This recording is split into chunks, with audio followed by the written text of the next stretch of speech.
Welcome to Invested Souls, the podcast where real estate expertise meets relationship growth. And we're your hosts, the Flanagans. I'm Brad. And I'm Jamie. This podcast is your chance to learn from our experiences and follow in our footsteps.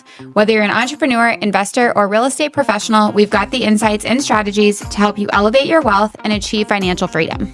But it's not just all about real estate. We believe that thriving in life means nurturing the relationships that matter most. That's right. We'll be talking about how to balance your personal and professional life so you can create a fulfilling and prosperous future. So join us on Invested Souls and let's grow together in wealth, relationships, and success. Ready to elevate your life? Let's get started. Welcome to Invested Souls. Welcome back, everybody. We are on Invested Souls, and today I have Zihao joining us, and I would love to just have you recap a little bit about what we just talked about off air, about what your family does and your journey in investments. Of course. Thank you so much for having me, Jamie. I'm the CEO of Motiva Holdings. We are the real estate arm of my family's family office. We're a second generation family office, originally made our money in the fashion industry back in the 80s, and then started diversifying into investing. And when we do primarily real estate investments, primarily in the multifamily space, we do a lot of value add plays as well as ground up construction. We're currently in Southern California, Florida, and North Carolina, and we're hoping to get something in Texas in 2025. At least you stay warm in your states. Yeah. It's interesting. We have investments in Nebraska, and we always talk about like weather is a big part of what we have to deal with because we have to handle snow removal, and every market's so different on what you need to account for as far as like maintenance and insurance costs and weather. So you were saying, so what is your average, like your buy box look like when you guys are making investments? We're pretty agnostic in terms of size. We've done properties as small as 7 units to as big as 350 units. And on a check size, that's like, between $2 million to $70 million. So we're pretty agnostic in terms of size. I would say that in SoCal, that's the case because we have local operations here. We're vertically integrated and we live here. So we don't mind the smaller size units or smaller size properties. But out of state, we typically target a little bit bigger. In terms of buy box, it really depends on the strategy as well as the market. So for example, in Southern California, if we're talking about the value add strategy, typical buy box is going in 5.25 to 5.5 cap with around 30% rental upside, as well as, that comes out to around kind of the low 200,000 a door to 300 to 350 a square foot. So Okay. Yeah, so typical buy box is of course, it depends on the markets, right? If it's coastal, Right. market, it's going to be more expensive. If it's more inland and more of a suburban area, it's less expensive. But the overall idea is we want to have some meat on the bone to capture, whether it's operational inefficiency or renovations, to get some of that upside.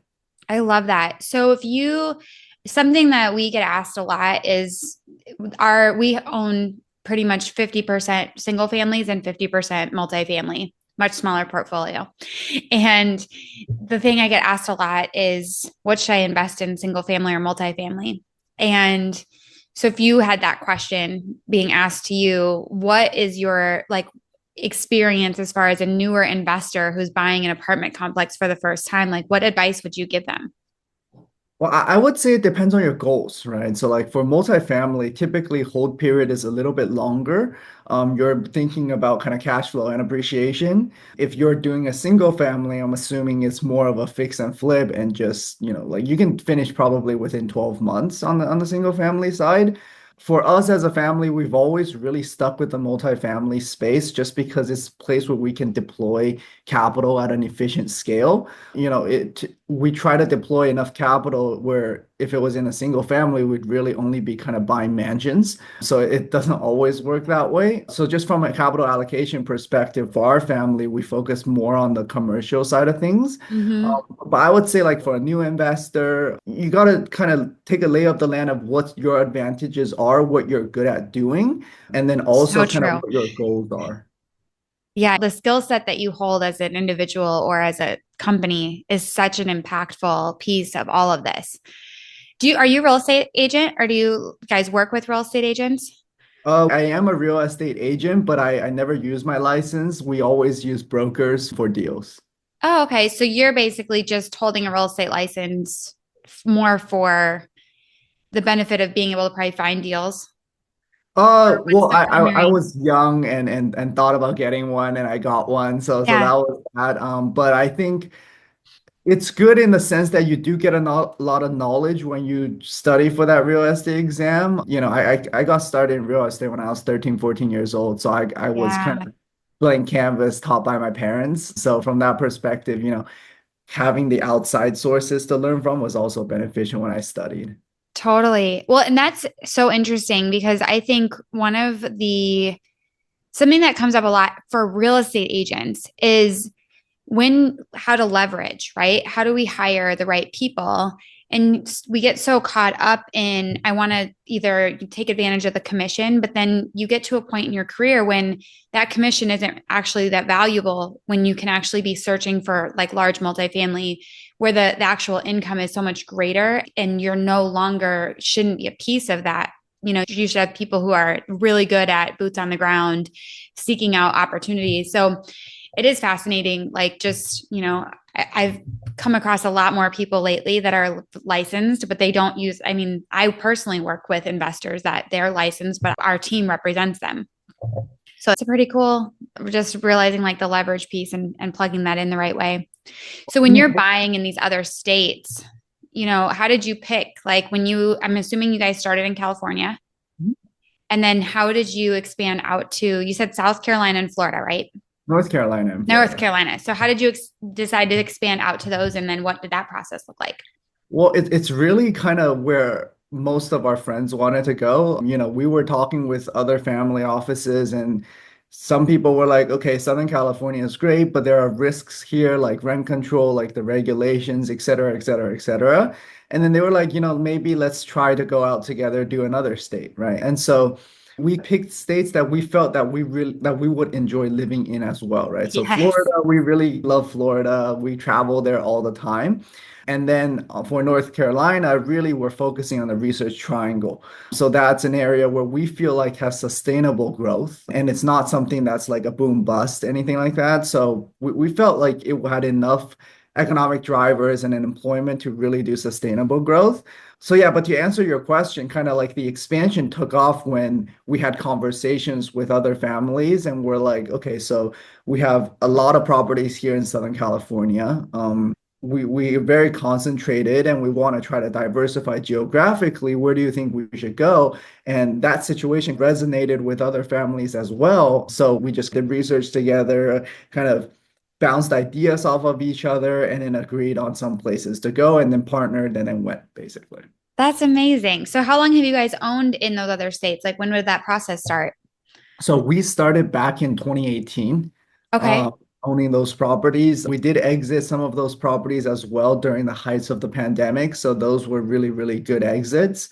But, I never pride myself on those exits because those exits were, everybody made money, right? It's just Right. whether more or less. So we're still in that phase. It's like, okay, so we did make money in 2021. So now did we make money because we were operationally good, or did we make money because everyone else also made money and inflation was high, right? Right. Um, it also comes down to if you earn like 20, 30% IRR when inflation was 9%, it's like how much of that is really you and how Yeah. much that is driven by inflation. So yeah, we're still in that discovery phase. We've been there for many years, but we're still in that discovery phase of, what's the next step after? Are we going to double down into those states, or are we going to try to expand into other states, etc.?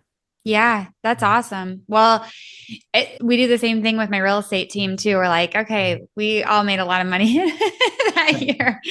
What was it that we did well? And what was it just because everyone was buying houses Right. Yeah. and everything was inflated? That's so true. I was going to ask you something else around that. So, did you guys invest in North Carolina and Florida around the same time, or did you invest in one market, stabilize, and then move to the next? It was pretty much around the same time. We felt we wanted to do three projects together, and so we based, yeah, it was very close to each other. Okay. Like one we bought in like 2018, one maybe like 2019, and then another one in kind of like the 2020. So it was super close to each other. Yeah. I would say though, the last project that we got a little bit delayed on because of COVID. So that one is probably going to turn up into the high teens IRR, whereas the other ones were well into the 20s and close to the 30s. So yeah, COVID definitely did impact us because of how slow we moved to get the third one. Hmm. But outside of that, those expansions were decent choices. Yeah. So how are you finding contractors to do the renovations from afar? Like, what's that process look like? Or is that your broker? Oh, no, we typically try to find partners that are local. So we do like joint venture partnerships. Really, for brokers, we just do deals with and Yeah. like deal sourcing from.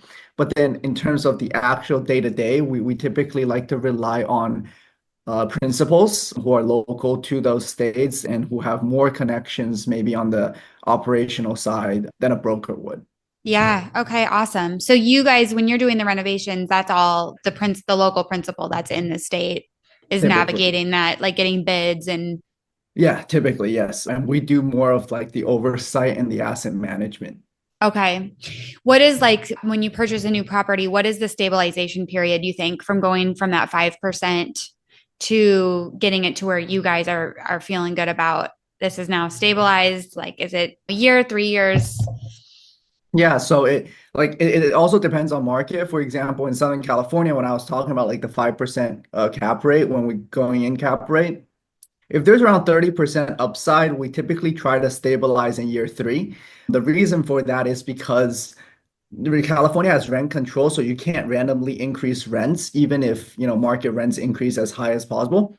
So we're kind of modeling to the 5% plus CPI rent increases that's allowed by the state. So if you model out 30% upside and then you do like, let's say 7% each year, which is like 2% inflation, assuming, then you get to around like a year three, you'll get to like kind of that stabilization period, assuming rents don't like shoot off the roof, right? Because if Right. rents going, then you're never going to get to stabilization, right? So that's actually one of our other strategies in Southern California, which is, when a long-term owner never raised rents. But for this specific strategy with 30% upside, we typically target stabilization upon year three. And then we try to sell in year four, year five, just cleaning up the property and preparing for sale. Oh, okay. So you are turning and selling them after. Like that is Typically. part of the plan. Okay, awesome. I missed that, but that makes sense, right? So then when you talk about California and stabilization, so how does that work? Do you ever clear out a property or you can't really evict? How does Yeah. that work from a California? That gets asked a lot in Nebraska because California laws are so different. We're very landlord tenant, like win-win, whereas I know California is very, very tenant friendly. Yeah.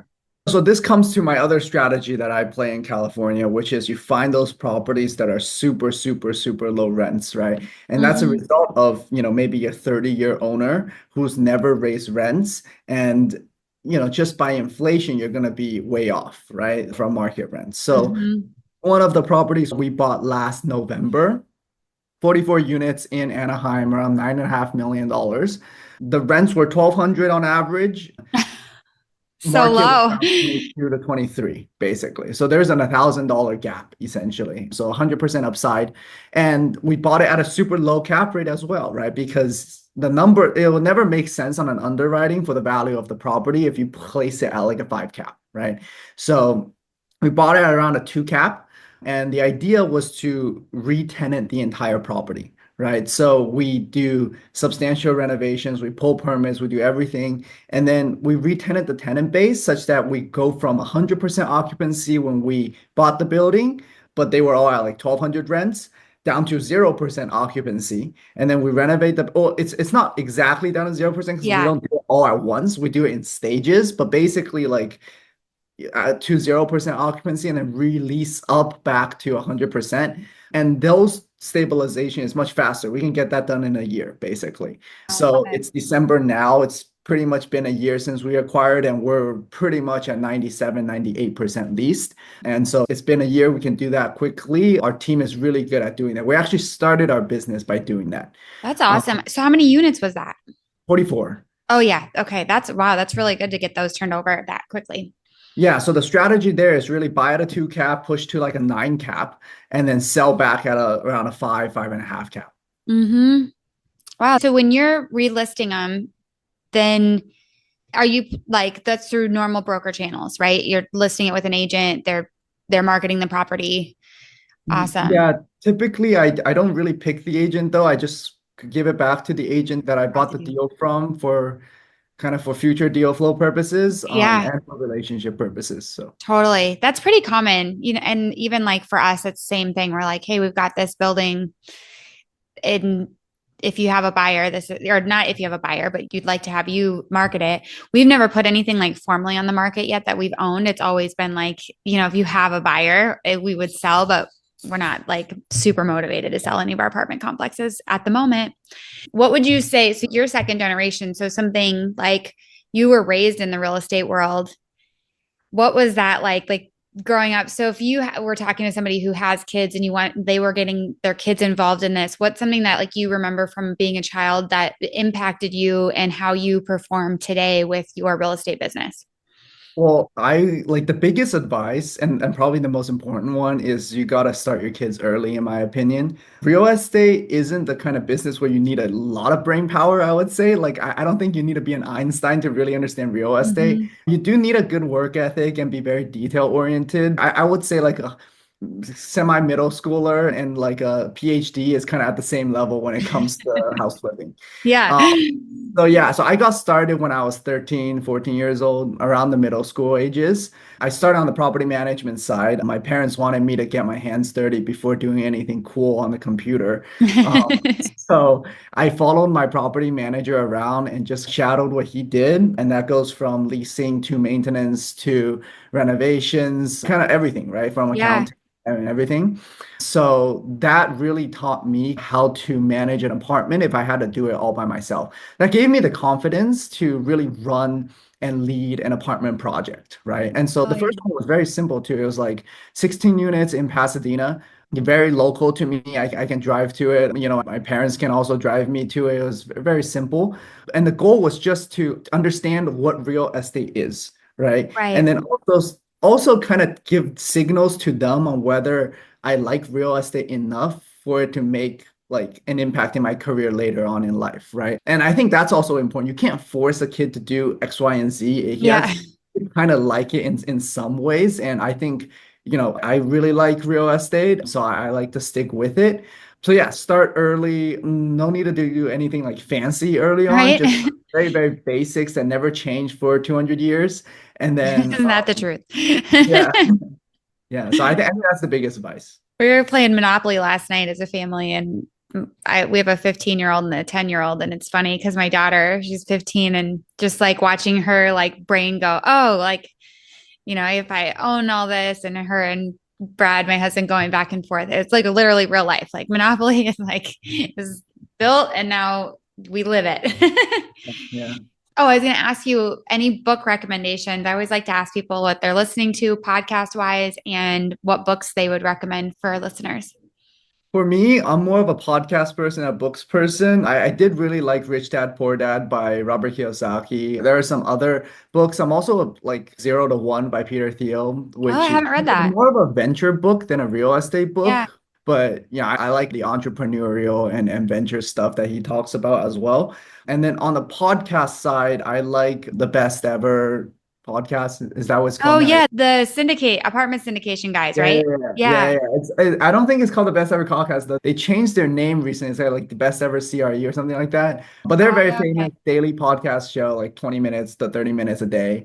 And then also, so that's more for real estate. And then also macroeconomic stuff. Wall Street Breakfast is great, like 3 to 5 minutes a day, just recapping what's happening at a macro level. So yeah, I focus more on kind of macroeconomics as well as real estate specific. Yeah, that's super amazing advice. I love that. So I didn't realize they had daily podcasts.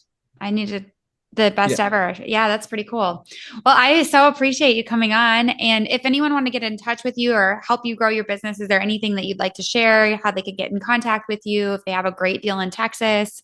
Yeah, I mean, I'm pretty active on LinkedIn, so Awesome. I reach out there. I'll Okay. definitely stay connected. And then you can also kind of visit our website, www.motivaholdings.com. Motiva Holdings. We'll make sure that's in the podcast notes so people can go check that out. Appreciate you. Awesome. Thank you so Thank much you for so having me. much.